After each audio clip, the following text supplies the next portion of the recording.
আমাদের নবীর নাম মুহাম্মদুর রাসূলুল্লাহ সাল্লাল্লাহু আলাইহি ওয়াসাল্লাম। আমাদের নির্দিষ্ট একটা হায়াত আছে। পৃথিবীর সবাই মিলে চাইলেও আমি সেই হায়াত পর্যন্তই বাঁচব, তার বাহিরে আমি যেতে পারবো। মনে করেন যে এখন শুক্রবার 12:30 বাজে, যদি আমার হায়াত থাকে 1টা পর্যন্ত, পৃথিবীর সবাই মিলে চাইলেও 1 মিনিট পর্যন্ত আমাকে বাঁচিয়ে রাখতে পারবে না। এটা হচ্ছে আমাদের বিশ্বাস, আমাদের আকীদা। আল্লাহর গোলাম হিসাবে এটা আমাদের করণীয়, মেনে নিতে হবে। রমাদান মুবারকের রোজা কেউ কেউ অস্বীকার করে? কথা বলেন না, কারণ ইসলাম এগুলোর উপর প্রতিষ্ঠিত।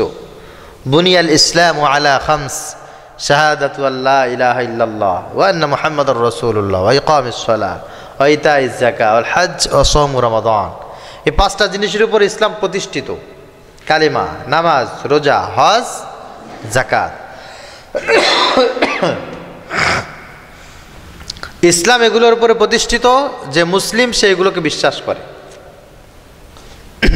এখন কিছু কথা আছে, বেঈমান, মুশরিক, মুনাফিক, কাফের, এদের সাথে আমাদের সাথে কিছু পার্থক্য আছে, অনেক পার্থক্য আছে।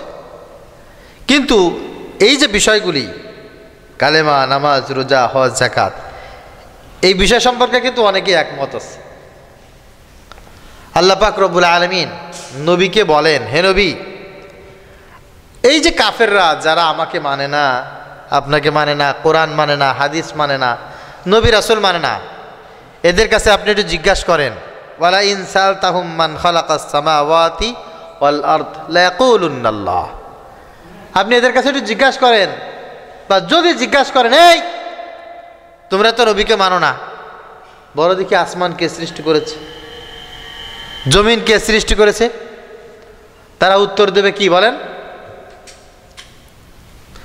লা ইয়াকুলুন্নাল্লাহ। আল্লাহ বলছেন, তারা উত্তর দেবে হচ্ছে আসমান আল্লাহ সৃষ্টি করেছেন, জমিন আল্লাহ সৃষ্টি করেছেন। তাদের উত্তর একটাই,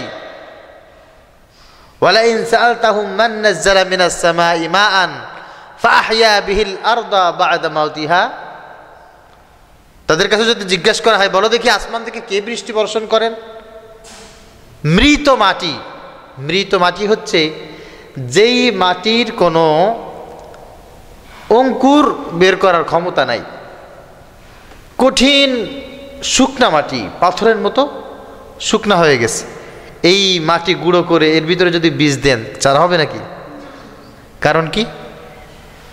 এটা হচ্ছে মৃত মাটি, মরে গেছে। এই মাটিটার কোনো পাওয়ার নাই, এই মাটিটার প্রাণ নাই।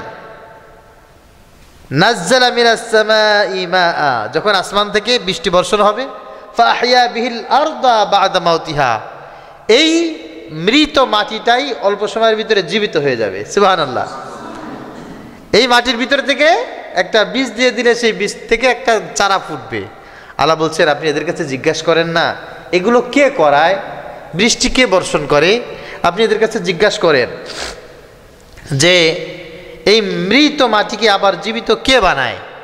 লা ইয়াকুলুন্নাল্লাহ। নবী আপনি দেখবেন এই কাফেররা উত্তর দেবে, কেন? আল্লাহ করায়, আল্লাহ বৃষ্টি বর্ষণ করে। কেন? আল্লাহ মাটিকে মৃত করে, আবার আল্লাহ তাআলাই মাটিকে জীবিত করে। এ থেকে আল্লাহ তাআলাই আবার বৃক্ষ বের করেন, ফসলাদির ব্যবস্থা করেন। তাদের জবাব এই একটাই থাকবে। তাহলে বোঝা গেল যে এইটা স্বীকার করলেই যে কোনো মানুষ ইমানদার, বিষয়টা এমনটি নয়। কোরআনের আয়াত এটা বলে না যদি আসমান সৃষ্টি করেছেন আল্লাহ, জমিন সৃষ্টি করেছেন আল্লাহ, আল্লাহ আসমান থেকে বৃষ্টি বর্ষণ করেন, আল্লাহই মৃত মাটিকে আবার জীবিত করেন এবং সব কিছু আল্লাহ সৃষ্টি করেছেন, এটা যদি কেউ স্বীকার করে তাহলে যে সে মুমিন হয়ে যায়, মুসলমান হয়ে যায়, বিষয়টি এমন কোনো দিন না। যদি এমনটি হতো, কোরআনুল কারীমের আয়াতে আল্লাহ পাক রব্বুল আলামিন নবী সাল্লাল্লাহু আলাইহি ওয়াসাল্লামকে জিজ্ঞাসা করে এই কথা বলতেন না, নবী আপনি এদের কাছে জিজ্ঞাসা করেন, দেখবেন এটা এটাই বলবে। আমাদের কাছে জিজ্ঞাসা করলে আমাদের উত্তর যা, কাফের মুশরিকদের কাছে জিজ্ঞাসা করলে কাফের মুশরিকদের উত্তর ঠিক তাই। পার্থক্যটা কি?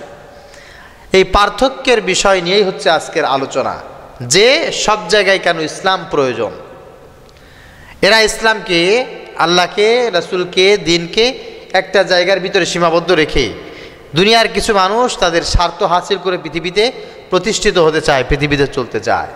এরা বিশ্বাস করে যে সব কিছু আল্লাহ সৃষ্টি করেছে, কিন্তু আল্লাহর সৃষ্টি অনুযায়ী নিজেকে চলতে হবে, আল্লাহর সৃষ্টি অনুযায়ী, আদেশ অনুযায়ী নিজের পরিবারকে চালাইতে হবে, আল্লাহর আদেশ অনুযায়ী সমাজের মানুষগুলোকে পরিচালিত করতে হবে, আল্লাহ তাআলার আদেশ অনুযায়ী এই রাষ্ট্রকে পরিচালনা করতে হবে। এটা তারা বিশ্বাস করে। কথা বলেন। কেন? আসমান সৃষ্টি করেছেন এটা মানলাম, জমিন সৃষ্টি করেছেন এটা মানলাম, সব কিছু সৃষ্টি করেছেন, আমাকে সৃষ্টি করেছেন আল্লাহ, এটাও মানলাম, কিন্তু আল্লাহর হুকুম মতো আমি চলবো, আমার পরিবারের সবাই চলবে, আমার এলাকার সবাই চলবে, আমার সমাজ, আমার রাষ্ট্রের সবাই চলবে, এটা আমি মানি না, এটা হতে পারে না। এটাই হচ্ছে কাফেরদের সবচাইতে বড় ব্যর্থতা, কাফেরদের সবচাইতে বড় যুক্তি, খোড়া যুক্তি, যে আমাদের সমাজ আমাদের মতো করে চলবে, আমাদের পরিবার আমরা যেভাবে চালাবো সেভাবে চলবে, আমাদের রাষ্ট্র আমরা যেভাবে আইন তৈরি করব সেভাবে চলবে। মূলত এটা কখনো কোনো অবস্থায় হতে পারে।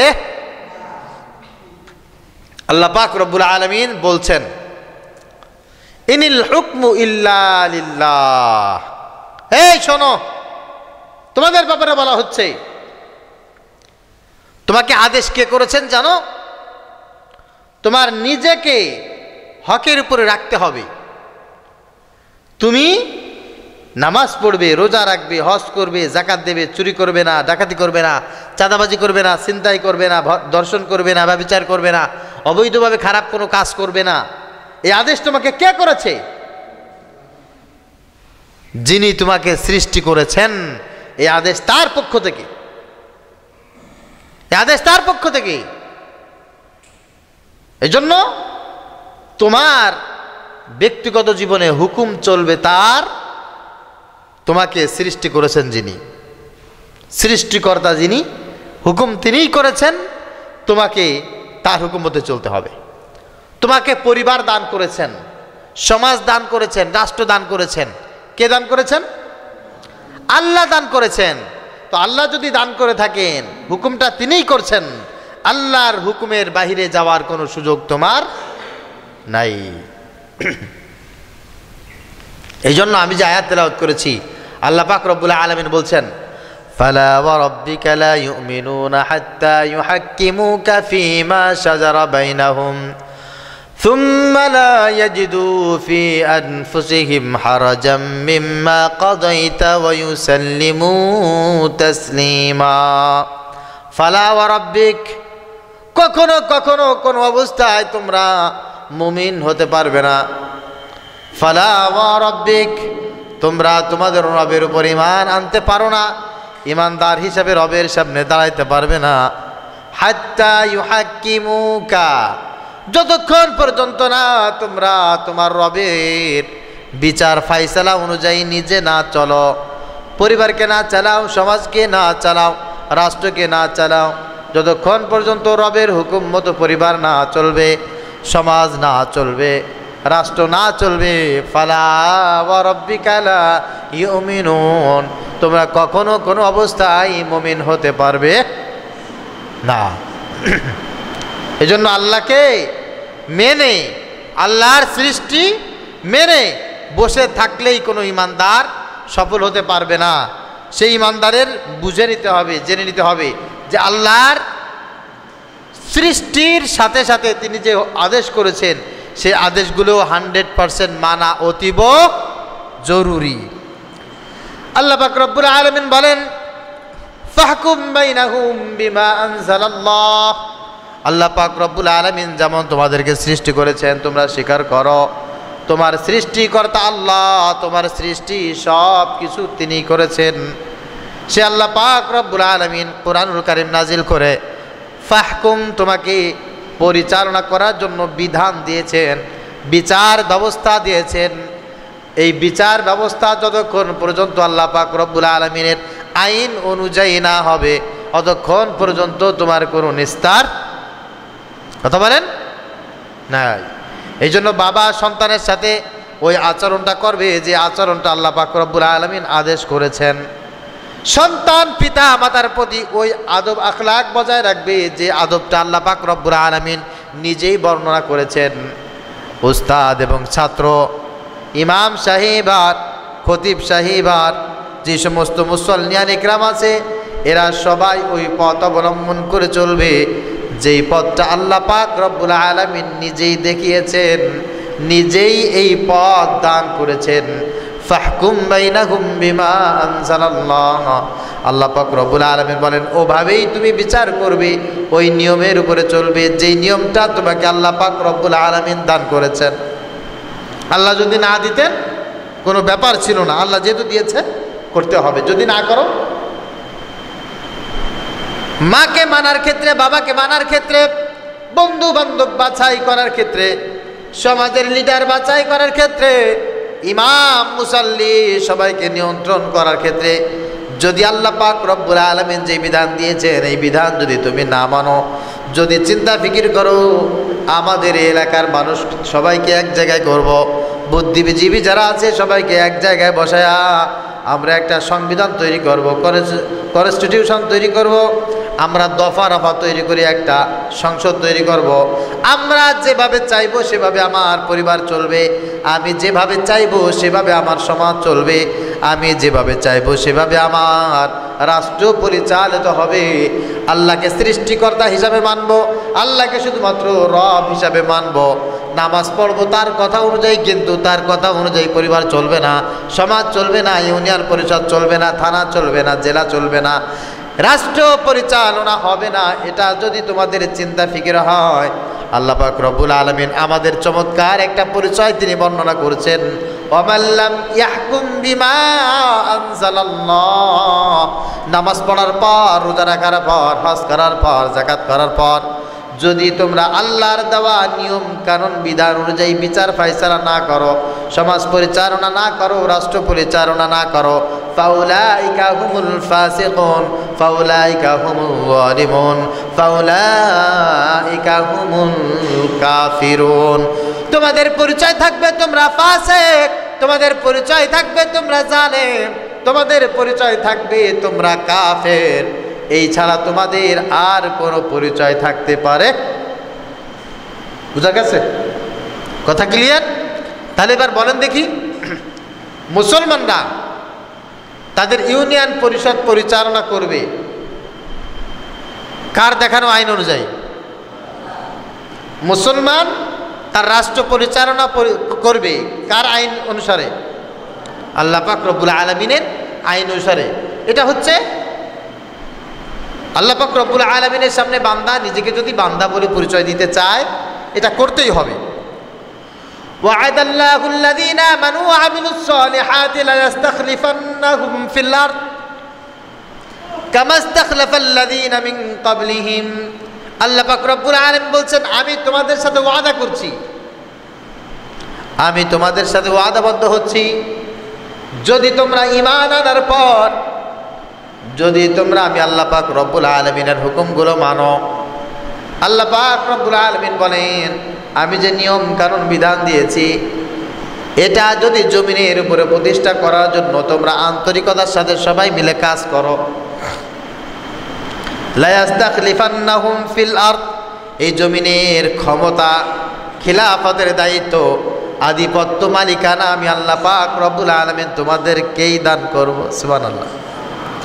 কামা ইস্তাখলাফাল্লাযীনা মিন ক্বাবলিহিম, যেমনি ভাবে আমি আল্লাহ পাক রব্বুল আলামিন রাজত্ব দান করেছিলাম পূর্বে, আদম আলাইহিস সালাতু ওয়াস সালামকে দান করা হয়েছিল, শীষকে দান করা হয়েছিল, ইব্রাহিম, ইসহাক, মূসা, হযরত দাউদ আলাইহিস সালাতু ওয়াস সালামকে দান করেছিলেন, হযরত মূসা, হযরত সুলাইমান আলাইহিস সালাতু ওয়াস সালামকে আল্লাহ পাক রব্বুল আলামিন যেমনি ভাবে রাজত্ব দান করেছিলেন, উনি একটা দেশের রাজা ছিলেন না, বরঞ্চ গোটা পৃথিবীর একাই রাজত্ব করেছেন হযরত সুলাইমান আলাইহিস সালাতু ওয়াস সালাম। সুবহানাল্লাহ। কামা ইস্তাখলাফাল্লাযীনা মিন ক্বাবলিহিম, ঠিক ওইরূপ ভাবে যদি তোমরা ঈমান আনার পর আমি আল্লাহর আইনগুলো প্রতিষ্ঠা করতে চাও, আমলে সালেহ কমপ্লিট করো। আমি আল্লাহ তাআলা যেমনিভাবে সুলাইমানকে রাজত্ব দিয়েছিলাম, যেমনিভাবে দাউদকে রাজত্ব দিয়েছিলাম, আদম আলাইহিস সালামকে রাজত্ব দিয়েছিলাম, অন্যান্য নবীদেরকে রাজত্ব দিয়েছিলাম, এমনিভাবে তোমাদেরকে আমি আল্লাহ তাআলা রাজত্ব দান করব, খেলাফত দান করব। সুবহানাল্লাহ। আমাদের নবীরা কি খয়রাতি ছিলেন নাকি? নাউজুবিল্লাহ বলেন। খয়রাতি ছিলেন? মূর্খ ছিলেন? কথা বলে না? না। পৃথিবীর কোন নবী, কোন রাসূল আল্লাহ পাক রব্বুল আলামিন ভিখারি বানান নেই। তবে গরিব ঘরে প্রেরণ করেছেন অনেককে। গরিব ঘরে প্রেরণ করলেই যে সে ভিখারি, বিষয়টা এরকম নয়। আল্লাহ তাআলা নবীদেরকে রাজা বানিয়েছেন, বাদশা বানিয়েছেন। রাজা বাচ্চারা কোনোদিন ফকির হয় নাকি? কথা কয় না কেন? আমাদের রাসূল সাল্লাল্লাহু আলাইহি ওয়াসাল্লাম প্রেসিডেন্ট ছিলেন না? রাজা ছিলেন না? বাচ্চা ছিলেন, রাজা ছিলেন। আল্লাহ তাআলা সেটা দান করেছেন। ওটা আমাদেরকেও আল্লাহ তাআলা দিবেন। তো বাচ্চা যদি আল্লাহ তাআলা কাউকে বানায়, সে কি মূর্খ থাকে? কথা বলে না? মূর্খ থাকে? আমাদের চিন্তা ফিকির হচ্ছে এরকম, একজন খাঁটি মুসলমান, আল্লাহওয়ালা মুসলমান কিভাবে দেখে চেনা যাবে? খয়রাতি থাকবে, জামা কাপড় ছেঁড়া, মাথার টুপিতে ময়লা, দাঁতে ছাতা, চোখের কোনায় ময়লা, কানে দিয়ে দুর্গন্ধ আসে, চুল দিয়ে দুর্গন্ধ আসে, মসজিদে আইসা হক মাওলা চিল্লাইতে থাকবে। একেবারে দেখে দুর্গন্ধযুক্ত একটা আবর্জনার বস্তা ছাড়া আর কিছু মনে হয় না। খয়রাতির ঘরে খয়রাতি, এলেম নাই, কালাম নাই, কোরআন পড়তে পারে না, কথাও কইতে পারে না। যদি বোবা হয় তাহলে তো কোনো কথাই নাই, কেরামতে আরও একটা বেশি। এইটারে মানুষ আল্লাহওয়ালা মনে করে, এইটারে মনে করে খুব বেশি ধার্মিক, ঠিক কি না? কিন্তু এটা ধার্মিক নাকি শয়তান? কথা বলেন? শয়তান, আস্থা শয়তান, একেবারে আস্থা শয়তান। মাইটা শয়তান বলে না? মাইটা শয়তান। ও যদি মানুষ হয় মাইটা শয়তান, আর যদি জিন হয় খবিশ শয়তান। আমাদের রাসূল সাল্লাল্লাহু আলাইহি ওয়াসাল্লাম এরকম ফকির বেশে ছিলেন না। উনি প্রেসিডেন্ট ছিলেন, বাদশাহী হালতে ছিলেন। তার উম্মতেরা বাদশাহী হালতে থাকবে, বাদশাহী হালতে থাকবে। চেহারা, ছবি, পোশাক, পরিচ্ছদ যা আছে এটাকে সুন্দর করে পরিপাটি করে রাখবে নবীজি সাল্লাল্লাহু আলাইহি ওয়াসাল্লামের উম্মতেরা। আর কেউ মূর্খ থাকবে না, না জাহেল থাকবে না, মূর্খ হবে না, সবাই শিক্ষিত থাকবে, দিন দুনিয়া সম্পর্কে সবার ধারণা থাকবে। অনেকে আছে দেখবেন শুধু তসবিহ নিয়ে পড়ে থাকে, খুব জিকির ফিকির করে, দেশে কি হচ্ছে, বিশ্বে কি হচ্ছে কোনো খোঁজ খবর নেই। ফিলিস্তিনে কি হলো, ইসরায়েলে কি হলো, আমেরিকায় কি হলো, কে কারে বোমা দিয়া শেষ করে ফেলাইলো, এরকম কোনো খোঁজ খবর ওর কাছে নাই। এইটা কি কোনো ভালো মুসলমানের গুণ? কথা বলেন? এটা ভালো মুসলমানের গুণ না। ভালো মুসলমানের গুণ হচ্ছে সব খোঁজ খবর রাখবে, সব জায়গায় হস্তক্ষেপ করবে, সব বিষয়ে ইলম থাকবে, পরিপাটি থাকবে। আল্লাহ পাক রব্বুল আলামিন বলছেন, যদি এইরকম তোমাদের চিন্তা ফিকির হয়, লা ইস্তাখলিফান্নাহুম ফিল আরদ, আমি আল্লাহ তাআলা জমিনের খেলাফত তোমাদেরকে দান করব। ইন্নাল্লাহা ইয়া'মুরু বিল আদলি ওয়াল ইহসান, আল্লাহ পাক রব্বুল আলামিন বলেন, আমি আল্লাহ তাআলা তোমাদেরকে আদেশ করেছি তোমরা মানুষের উপরে না ইনসাফ করবে, বিচার ফাইসালা করবে খুব সত্যভাবে, পার্সিয়ালিটি করবে না, এক পেশে বিচার করবে না, কারোর উপরে জুলুম করবে না, অর্থ আত্মসাৎ করে কারোর পক্ষ অবলম্বন করে কাউকে ধোঁকাবাজি করবে না। আমি আল্লাহ পাক রব্বুল আলামিন তোমাদের আদেশ করলাম। আচ্ছা বলেন দেখি, বিচার ফাইসালা কে করে? চেয়ারম্যান মেম্বার করে নাকি সাধারণ লোকজন করে? সবাই বলেন। এলাকায় একটা মাথা ফাটাফাটি হয়ে গেছে, একটা চুরি হয়ে গেছে, নালিশটাকে মসজিদের ইমামের কাছে দেয় না মেম্বারের কাছে দেয়? মাদ্রাসার মোহতামি সাহেবের কাছে দেয় না চেয়ারম্যানের কাছে দেয়? চেয়ারম্যানের কাছে দেয়। তো আল্লাহ তাআলা বলছে, তোমাদেরকে আমি আদেশ করছি, হে আমার গোলামেরা, তোমাদের উপরে তোমার রবের পক্ষ থেকে আদেশ, তোমরা বিচার ফাইসালা করবে ন্যায় ইনসাফের ভিত্তিতে। তার মানে তোমরা মেম্বার হও, তোমরা চেয়ারম্যান হও, তোমরা এমপি হও, মন্ত্রী হও, যেই কাজ করলে, যেই স্থানে গেলে বিচার ফাইসালা করা লাগে, সেই স্থানে তোমাদেরকে অধিষ্ঠিত হতে হবে, সেই স্থানেই তোমাদেরকে যেতে হবে। ঘোষণাটা কার? কথা বলেন। আল্লাহ পাক রব্বুল আলামিনের ঘোষণা। আল্লাহ বলছে ঘুষ খায়ও না। ঘুষ কে খায়? প্রাইমারি স্কুলের টিচার ঘুষ খায়, মাদ্রাসার নুরানি বিভাগের টিচার ঘুষ খায়, মসজিদের মুয়াজ্জিন ঘুষ খায়। আরে ঘুষ খাই না কইছে কিরা? ঘুষ পাইলে না খাবে। এদেরকে কেউ ঘুষ দেবে? মসজিদের মুয়াজ্জিনকে ঘুষ দেয়? মাদ্রাসার শিক্ষককে কেউ ঘুষ দেয় না, প্রাইমারি টিচারকে কেউ ঘুষ দেয় না।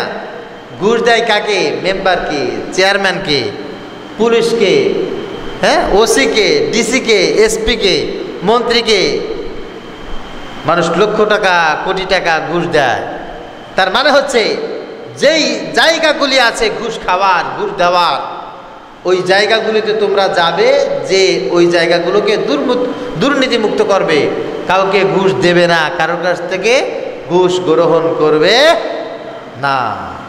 এই জন্য ইসলাম যদি আপনি মানতে চান, আপনাকে এটাও মানতে হবে যে আপনাকে সমাজে প্রতিনিধিত্ব করার জন্য যে যোগ্যতা দরকার, অ্যাবিলিটি দরকার, সেই যোগ্যতা অ্যাবিলিটি আপনাকে অর্জন করতে হবে, সেখানে যেতে হবে। আপনি না পারেন, আপনার আরেক ভাইকে দেবেন, আরেক ভাই না পারে সে আরেক ভাইকে দেবে, সবাই মিলে মাশওয়ারা করে একজনকে বাড়াবেন। এর বিকল্প আর কোনো কিছু হতে পারে।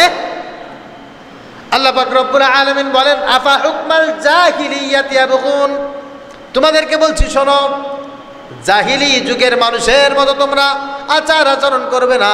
জাহিলি যুগের মানুষের মতো কালচার যেন তোমাদের না হয়।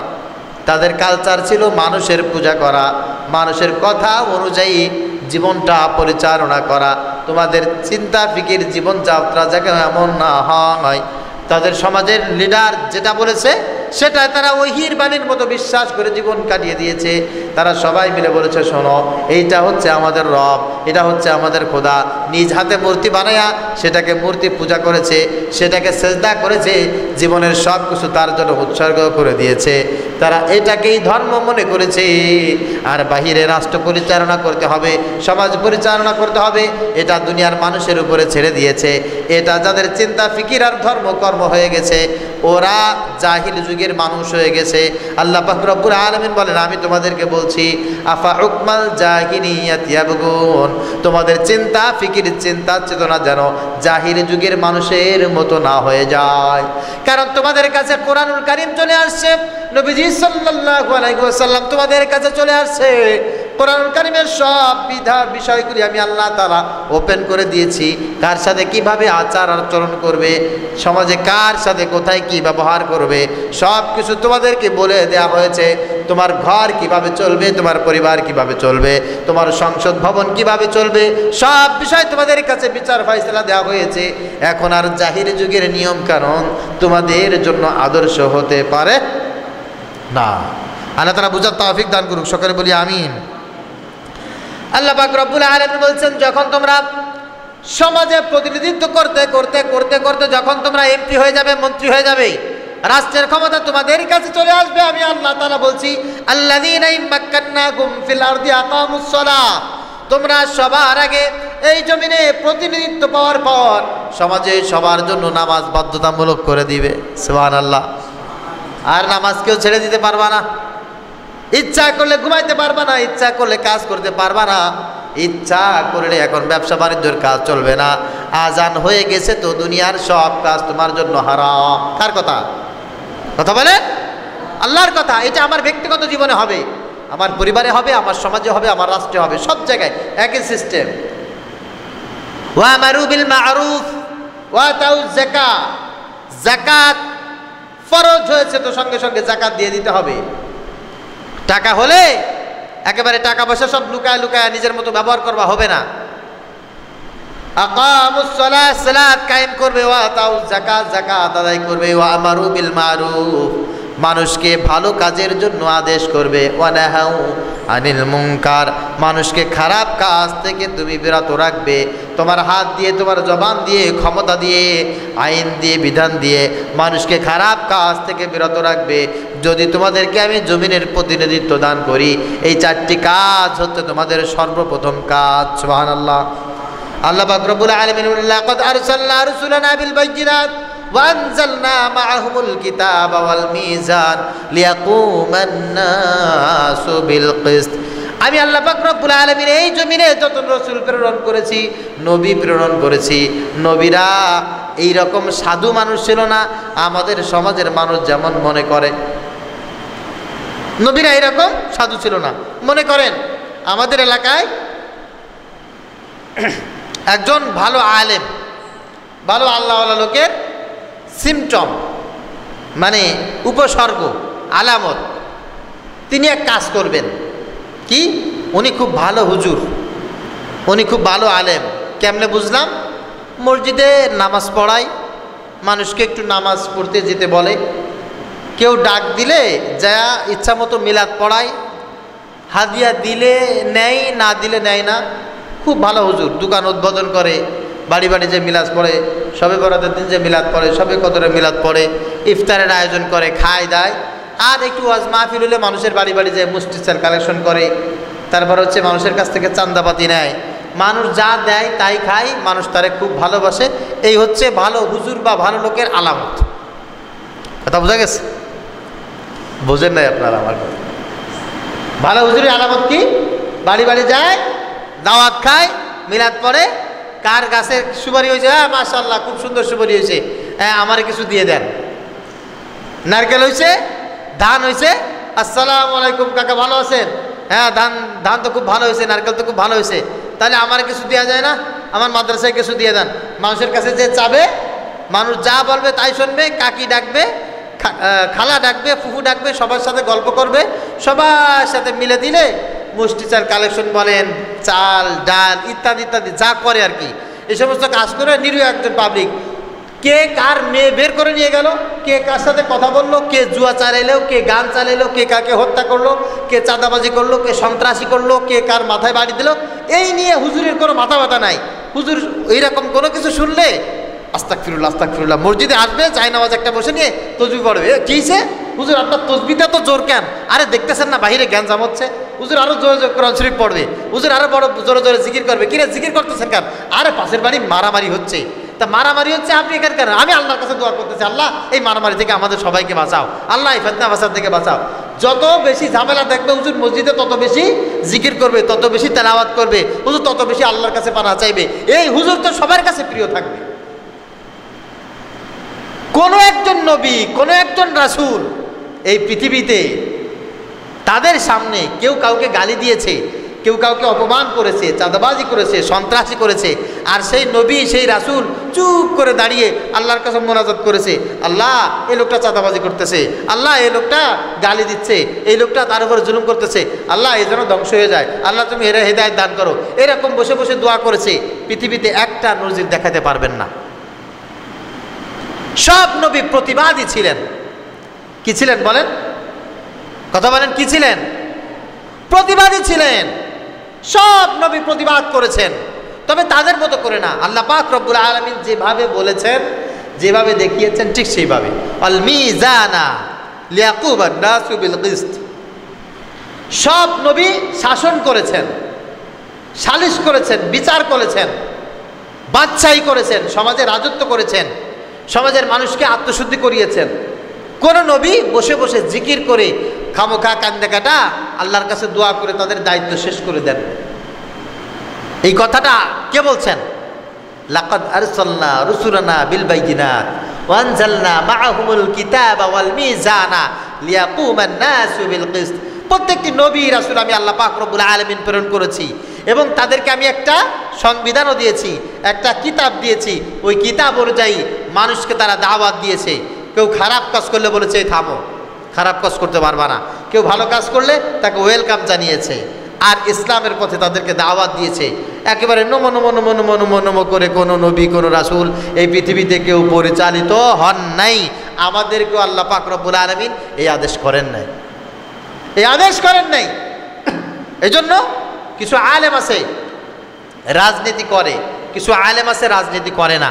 আপনাদের মতো যারা স্বাভাবিক মানে সাধারণ মানুষ আছে, অনেক সময় তারা কনফিউশন হয়ে যায়, হ্যাঁ এই হুজুর তো আসলে রাজনীতি করে না, এই হুজুর ভালো নাকি ওই হুজুর রাজনীতি করে, ওই হুজুর ভালো। আমি আপনাদের কাছে এখন জিজ্ঞাসা করি, আচ্ছা বলেন তো, একজন আলেম রাজনীতি করে, একজন আলেম রাজনীতি করে না, দুইজন আলেমের ভিতরে বেশি ভালো কে? উত্তর দেবেন নাই? আপনাদের কাছে কি মনে হয়, যে হুজুর রাজনীতি করে সে বেশি ভালো, নাকি যে হুজুর রাজনীতি করে না সে হুজুর বেশি ভালো? বলেন তো, বুঝেন নাই? জানলেও বলবেন না, কোনটা বই আবার বিপদে পড়ে যান। পৃথিবীতে নিরপেক্ষ কোন একজন নবী ছিল না, নিরপেক্ষ কোন রাসূল ছিল না। সব নবী সব রাসূলদের একটা দল ছিল, আলা ইন্না হিজবাল্লাহি হুমুল মুফলিহুন। আর ওই আল্লাহর দলটাই, রাসূলের দলটাই দিন শেষে বিজয় লাভ করেছে। মুসা আলাইহিস সালাতু ওয়াস সালামের সময় মুসা আলাইহিস সালাতু ওয়াস সালামের অনুসারীদের নিয়ে তিনি একটা দল গঠন করেন নাই? কথা বলেন। ফেরাউনের দল, মুসার দল, দল দিক দিয়ে আলাদা ছিল কি ছিল না? আরে কথা বলেন না, ছিল কি ছিল না? নমরুদের একটা দল, ইব্রাহিম আলাইহিস সালাতু ওয়াস সালামের একটা দল, দুটো দল আলাদা ছিল কি ছিল না? নিরপেক্ষ ছিল নাকি তারা? কোন নবী বলেছেন আমি সবার পক্ষে? না না না না, আমি এই দলটাল বুঝি না, আমি সবার পক্ষে। কোন নবী কোন রাসূল সেটা বলেছেন? সেটা বলেন নাই, কোন নবী বলেন নাই। এই জন্য আল্লাহ বলছেন যে নবীদেরকে আমি প্রেরণ করে নিরপেক্ষ আমি রাখি নাই, কিন্তু নিরপেক্ষ বিচার করতে তাদেরকে বলেছি। আল মিজানা লিয়াকুমান নাসু বিল কিসত, তারা যেন ন্যায় ইনসাফের প্রতি সব মানুষকে ডাকতে পারে, সব মানুষকে রাখতে পারে। এই জন্য আমি আল্লাহ পাক রব্বুল আলামিন তাদেরকে মানদণ্ড হিসাবে কোরআন দিয়েছি, আয়াত দিয়েছি। একমাত্র শুধুমাত্র কেবলমাত্র ইসলাম পারে এই সুন্দর ব্যবস্থাটাকে পরিচালনা করতে। এছাড়া পৃথিবীতে এমন কোনো আইন নাই, আদালত নাই, কনস্টিটিউশন নাই যে সব জায়গায় সুন্দরভাবে পরিপাটি করে শান্ত পরিবেশ রাখতে পারে। কোনো বিধান পৃথিবীতে আল্লাহ পাক রব্বুল আলামিন রাখেন নাই। এই জন্য প্রিয় হাজরিন, আপনাদেরকে এটা বুঝতে হবে যে নিরপেক্ষ থাকলে সে ভালো, বিষয়টা এমন নয়। নবীজি সাল্লাল্লাহু আলাইহি সাল্লাম বলেছেন, শোনো, আল ইমামু রাঈন ওয়া মাসউলুন আন রাইয়াতিহি।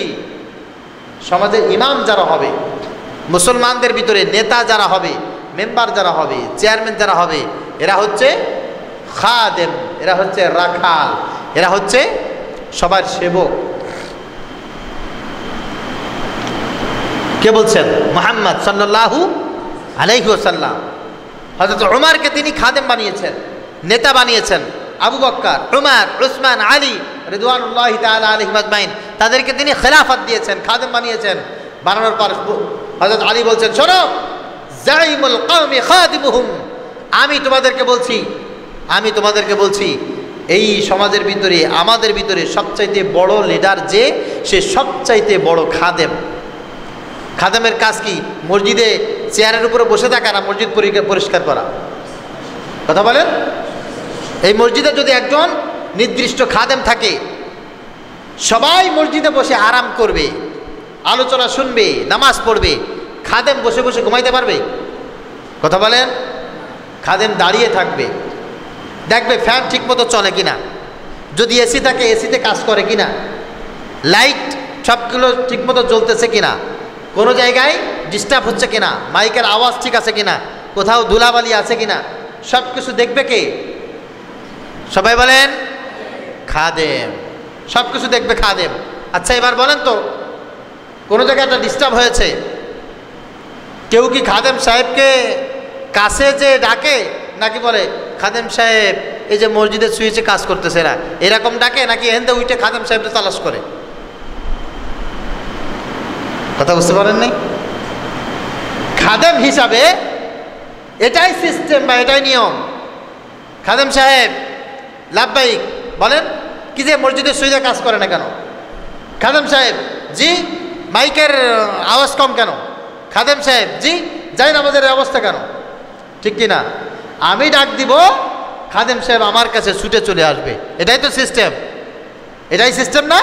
হযরত আলী বলেন, জাইমুল কওমি খাদিমুহুম।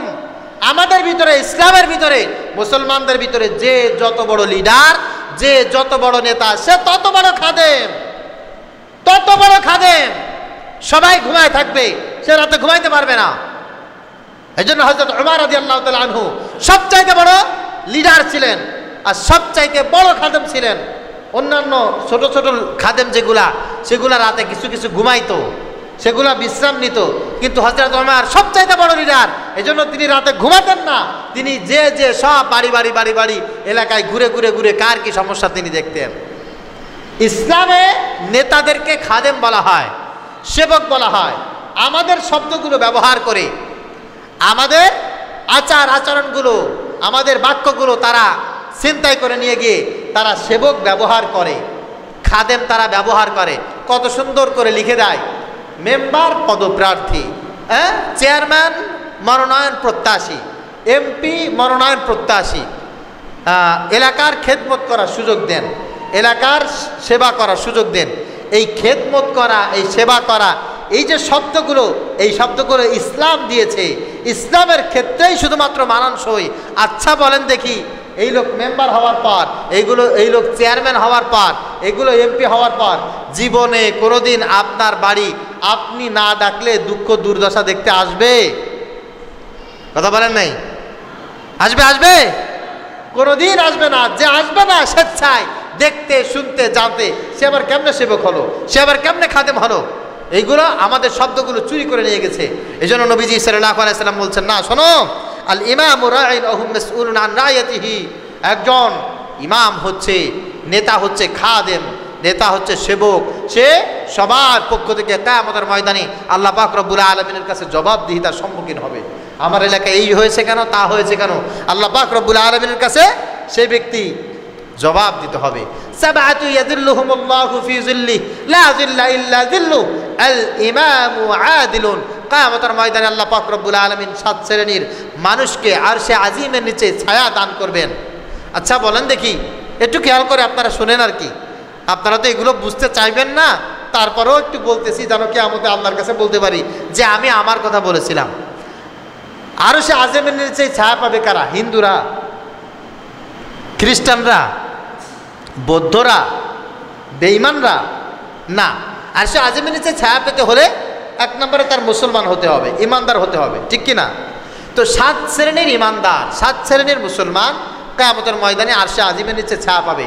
তাদের ভিতরে 1 শ্রেণীর মানুষ হচ্ছে আল ইমামু আদিল, নেতা, সৎ নেতা, মেম্বার, চেয়ারম্যান, ভাইস চেয়ারম্যান, উপজেলা চেয়ারম্যান, এমপি, মন্ত্রী, এরা এছাড়াও দলীয় যে লিডার আছে, সভাপতি, সেক্রেটারি, বিভিন্ন ওয়ার্ড, ইউনিয়ন পর্যায়ে, থানা পর্যায়ে যারা আছে, এই লিডারগুলি কিয়ামতের ময়দানে আরশে আজিমের নিচে ছায়া পাবে। শর্ত কি?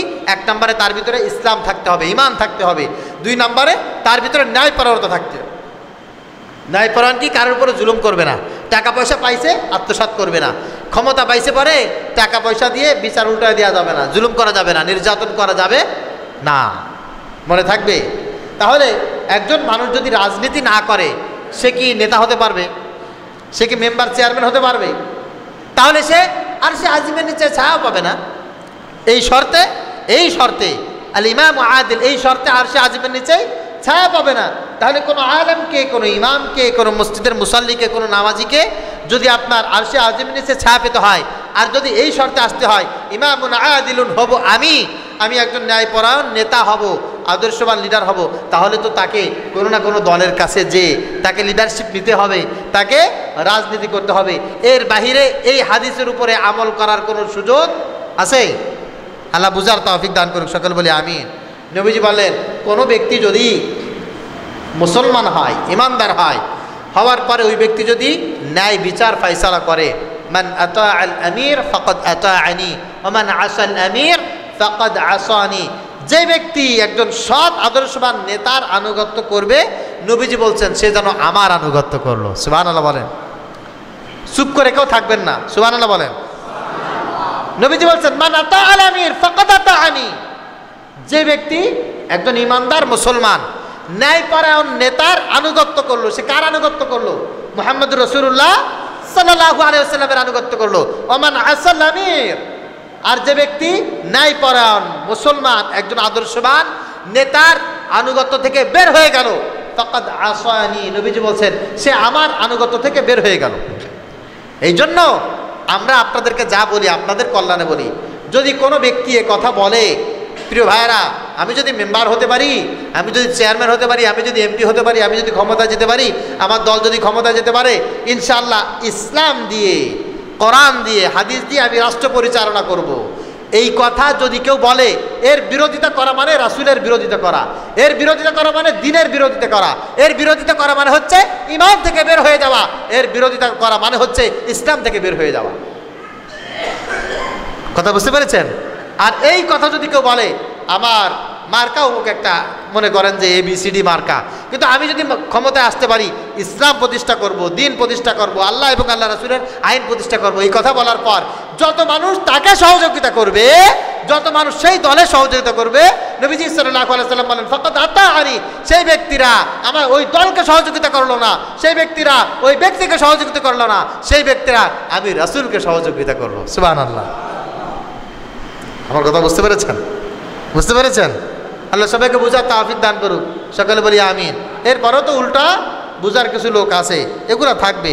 নবীজি বললেন লা তাআতা লি মাখলুকিন ফি মা'সিয়াতিল খালিক। মনে রাখো, আমাকে নবীকে বলছেন, নবী বলছেন আমাকে আর আল্লাহকে নাখোশ করে, আমাকে আল্লাহকে বেজার করে পৃথিবীর কোনো মানুষকে খুশি করা তোমাদের জন্য জায়েজ নাই। যে এই কাজ করবে তার জন্য জান্নাত হারাম। এই কাজ যে করবে তার জন্য কি হবে?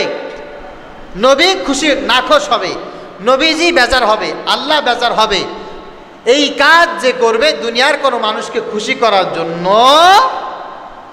তার জন্য জান্নাত হারাম হয়ে যাবে, জায়েজ হবে না। তাহলে আমি আপনাদের কাছে একটা প্রশ্ন করি, এই প্রশ্নে একজন করেছিল, করে খুব বিপদগ্রস্ত হয়েছে। কারণ কি, এই যুগে তো আসলে নবী নাই, আছে রাসূল নাই, আছে নবীও নাই, রাসূল নাই, নবীর খলিফা কেন এখন নাই? আচ্ছা, যদি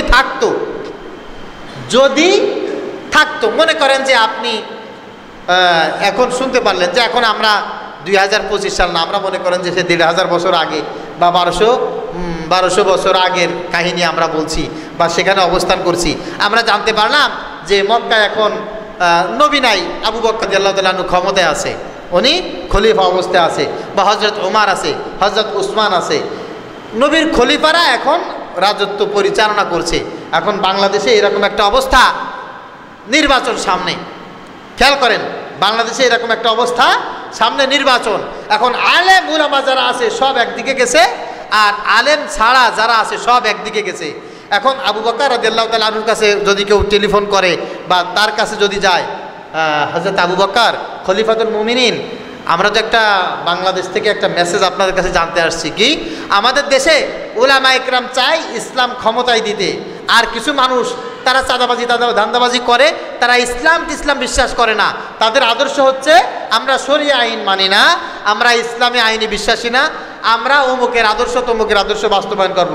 এখন আমরা কোন দিকে যাব? আমরা তো নামাজ পড়ি, আমরা তো রোজা রাখি, আমরা তো হজ করি, আমরা যাকাত দিই। এখন কি আমরা এই আলেম উলামাদের কথা শুনবো নাকি আমরা তাদের কথা শুনবো? এরকম কোনো প্রশ্ন যদি তাদের কাছে করা হয়, উত্তরটা কি দেবে? আপনাদের কাছে কি মনে হয় যে তোমরা আলেমদের কথা শুনো না, ওই যারা আছে তাদের কথা শোনো, এরকম জবাব আসবে? এই তো আমার কথা, তাহলে আপনারা বুঝতে পারছেন আমার কথা, আলহামদুলিল্লাহ আপনারা বুঝতে পারছেন।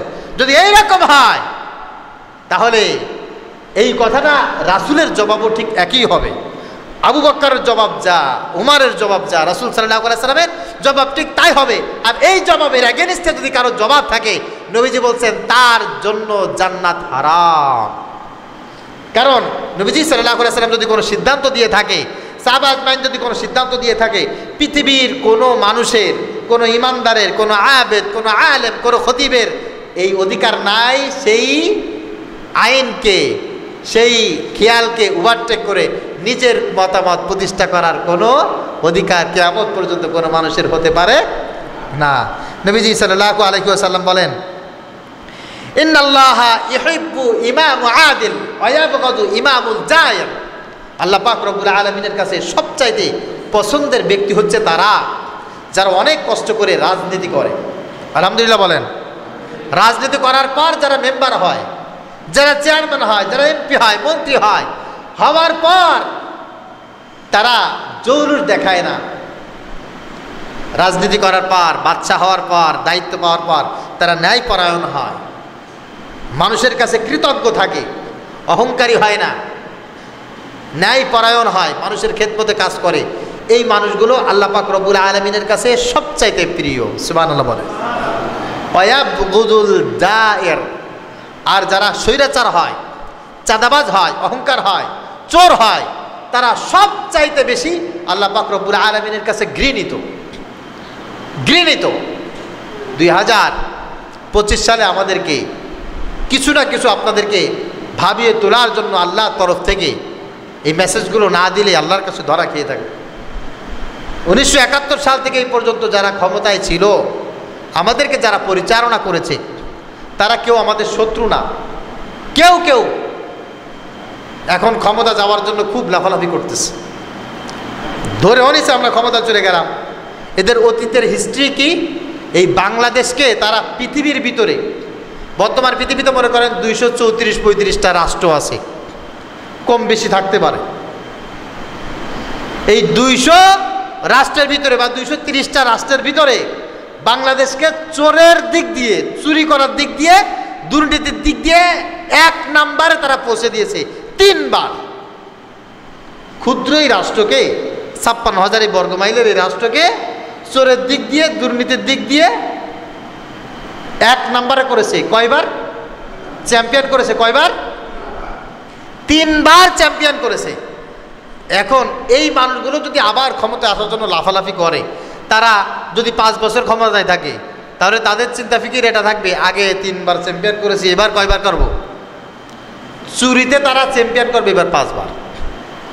স্বৈরাচার তন্ত্র, মানুষের উপরে জুলুম করতে করতে, নির্যাতন করতে করতে ক্ষমতায় থেকে হাজার হাজার মানুষকে যারা নির্বিঘ্নে হত্যা করেছে, মারা গেছে মানুষ জানেই না। একটা মানুষ মারা গেছে কেউ জানে না। আপনাদের কাছে বলবেন হুজুর এটা হতে পারে?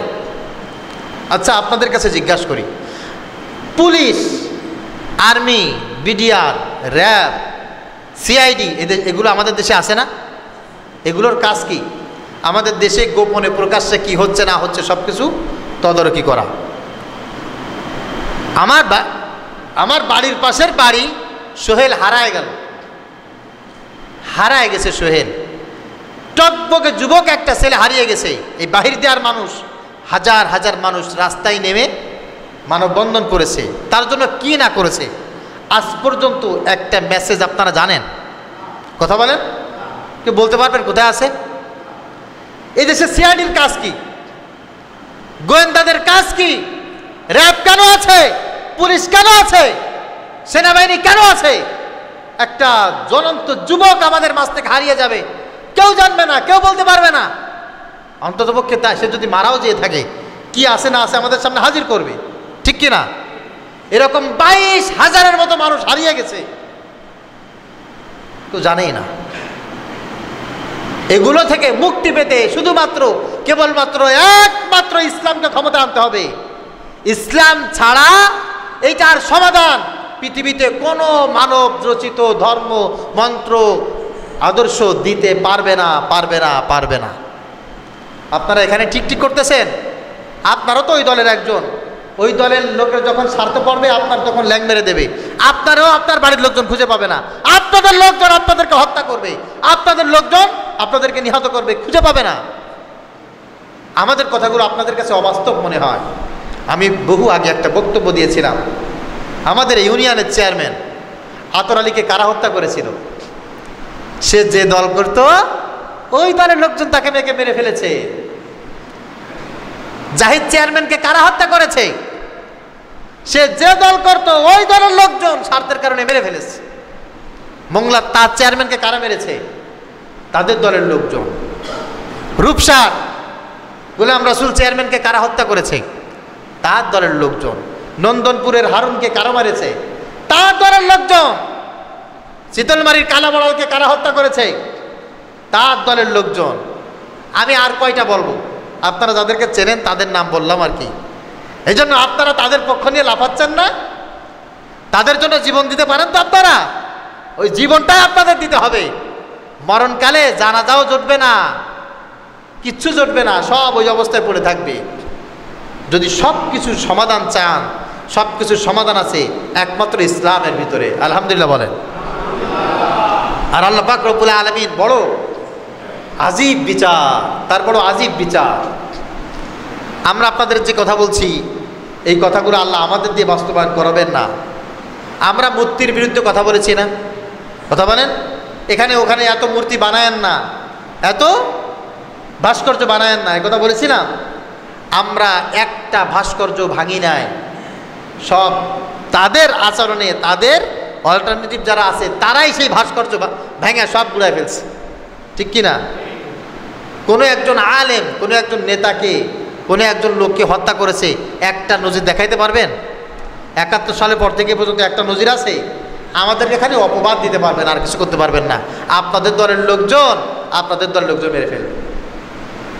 5ই আগস্টের পরে এই পর্যন্ত, 5ই আগস্টের পরে এই পর্যন্ত বিএনপির বিএনপির লোকজন নিজের দলের লোকজনকে কুপায়া মাইরে ফেলছে। এরকম নজির হচ্ছে প্রায় 300-র বেশি। দলীয় কথা বোঝেন না আমার, নিজের পথ ঠিক রাখার জন্য নিজের দলের লোককে মেরে ফেলেছে। যারা নিজের দলের লোককে মেরে ফেলায়, ওরা আপনার আমার মাথায় বাড়ি দিতে ডানিভাবে তাকাবে? আমরা বিএনপি সমালোচনা করছি না, তারাও আমাদের বন্ধু, তারা আমাদের ভাই। কিন্তু বিষয়টা হচ্ছে এই সমাধান, এখান থেকে বাঁচার মুক্তির পথ হচ্ছে একমাত্র ইসলাম। ইসলাম ছাড়া বাঁচার আর কোনো ব্যবস্থা হতে পারে? আর তারা বুঝার তৌফিক দান করুক, সকলে বলি আমিন। আমি শেষ একটা মেসেজ দিয়ে আজকের আলোচনা শেষ করব। তা হচ্ছেই, গত বছর আমাদের ফকিরহাটের বিভিন্ন পূজা মন্দিরে দুর্গা পূজা উৎসব শুরু হচ্ছে আগামীকাল থেকে। বিভিন্ন মন্দিরে আমরা গিয়েছিলাম, আমাদের বিভিন্ন ভাইয়েরা মন্দির পাহারা দিয়েছিল। এইটা নিয়ে সোশ্যাল মিডিয়ায় আমাদের অপোজিশনে কিছু আছে না, তারা অনেক বক্তব্য পেশ করেছে। হুজুররা এখন মন্দির দখল করা শুরু করেছে, এইটা আবার কেমন ইসলাম? এরা ইসলামকে ব্যবহার করে, ইসলাম ব্যবহার করে চেয়ারম্যান, মেম্বার, এমপি হওয়ার স্বপ্ন দেখে। আমাদেরকে ধান্দাবাজ, দাপ্পাবাজ, ধর্মীয় ব্যবসায়ী, এই সমস্ত কথা বলে আমাদেরকে তারা অপবাদ দিয়েছে। শোনেন প্রিয় ভাই, আপনাদেরকে বলছি, আমি গতকালকেও ফকিরহাট উপজেলার অসংখ্য মন্দিরে, ওই শুভদিয়া, বেতাগা, লকপুর, ফকিরহাট, বাহিরদিয়া সব এলাকায় বিভিন্ন মন্দিরে আমি নিজেও ঘুরেছি। মন্দিরের সভাপতি, সেক্রেটারি যারা আছে তাদের সাথে কথা বলেছি, তাদেরকে অভয় দিয়েছি, আশ্বাস দিয়েছি যে আপনাদের কোনো টেনশন নাই, ইসলাম আপনাদের শান্তির নিরাপত্তা দিয়েছে। আলহামদুলিল্লাহ বলেন। আমার ইসলাম ধর্মটাই হচ্ছে পৃথিবীতে যত ধর্ম আছে সবার নিরাপত্তা রাখা। আর দিন আন নাসিহা, কল্যাণ কামনা, ভালোবাসা, এটাই হচ্ছে আমার ধর্মের সবচাইতে বড় শিক্ষা। আলহামদুলিল্লাহ বলেন।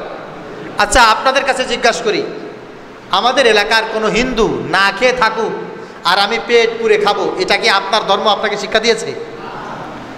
আপনার এলাকার কোনো একটা পূজা মণ্ডপে কেউ বিশৃঙ্খলা করবে আর আপনি এখানে চুপ করে দাঁড়িয়ে দাঁড়িয়ে দেখবেন, তারা কান্নাকাটি করবে, তারা তাদের পূজা উদযাপন করতে পারবে না, তারা তাদের পরিবারে, তাদের সমাজে তারা নিগৃহীত থাকবে, আর আপনি এখানে বসে খুব ফুর্তি করবেন, এটা কি আপনার ধর্ম আপনাকে শিক্ষা দিয়েছে?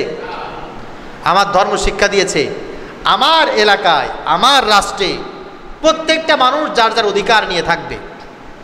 একজন হিন্দু এদেশে জন্মগ্রহণ করেছে, নাগরিক হিসাবে তার জন্ম নিবন্ধন, তার ভোটার আইডি কার্ড, তার পাসপোর্টের যেই দাম, আমি মুসলমান জন্মসূত্রে আমি এই দেশে জন্মগ্রহণ করেছি, আমার জন্ম নিবন্ধন, আমার ভোটার আইডি কার্ড, আমার পাসপোর্টের ঠিক একই দাম। এক জাররা পরিমাণ এদিক সেদিক আছে নাকি? না। যেহেতু সে ওই দেশের নাগরিক, আমি এই দেশের নাগরিক, নাগরিকত্ব সবাই সমান, অধিকার সবাই সমান পাবে। কিন্তু তারা আমাদের দেশে সংখ্যা একটু কম, তারা আমাদের ভাই। আমাদের এলাকায় কোনো একজন হিন্দু আমাদের আচার আচরণে, আমাদের ব্যবহারে কষ্ট পাবে, এটা হতে পারে? এইটা আমরা টুপি মাথায় দিয়ে মসজিদের ভিতরে যেয়ে বলি, এটা আমরা মন্দিরে যেও বলি, আমরা রাস্তায় বলি, সব জায়গায় বলি।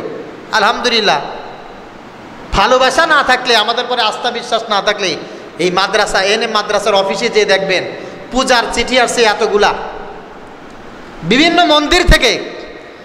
মন্দির থেকে এতগুলা পূজার চিঠি আসছে। আর তারা এসে বলতেছে, হুজুর আগে আপনাদেরকে আমরা দাওয়াত দিতে পারতাম না, আমাদেরকে নিষেধ করা হতো, হুজুরদেরকে দাওয়াত দিবা না। মন্দিরে হুজুররা আসলে এই করে ওই করে তা করে, কিন্তু হুজুর এখন আপনারা আমাদের খোঁজখবর নিলে, আমাদের পাশে থাকলে মনে হয় যে আমাদের এই দেশে আসলে এই দেশটা আমাদের, আসলে এই দেশ সম্প্রীতির দেশ, আমরা সবাই মিলে মিলেমিশে এক জায়গায় বসবাস করতে পারি।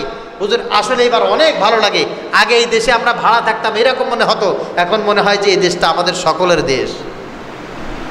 এই জন্য অনেকে গালি দেয়, অনেকে না বুঝে অনেক মন্তব্য করে। খবরদার এরকম মন্তব্য করবেন না।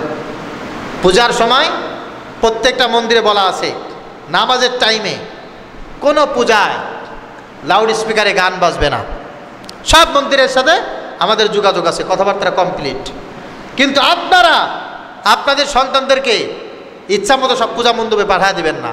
এই পূজা মণ্ডপে এই উৎসব তাদের, আমাদের উৎসব আছে না? আমাদের উৎসব সামনে আছে, ঈদের সময় আমাদের উৎসব আমরা পালন করব, তাদের উৎসব তারা পালন করবে, কিন্তু তাদের উৎসবে ক্ষতি হবে এমন কোনো কাজ আমরা করতে পারি। আবার অনেকে খুব আবেগের সাথে বলে ধর্ম যার যার, উৎসব সবার। এইটা আবার খুব খারাপ স্লোগান। কথা ভালো, উদ্দেশ্য খারাপ। কথা ভালো, উদ্দেশ্য খারাপ। ধর্ম যার, উৎসব তার। বিয়ে যদি আমার হয়, বাসর ঘর কি সবার? যার বিয়ে বাসর ঘর তার। ব্যবসা মানে জমি যার যার, ফসল সবার, এরকম হয় নাকি? জমি যার, ফসল তার।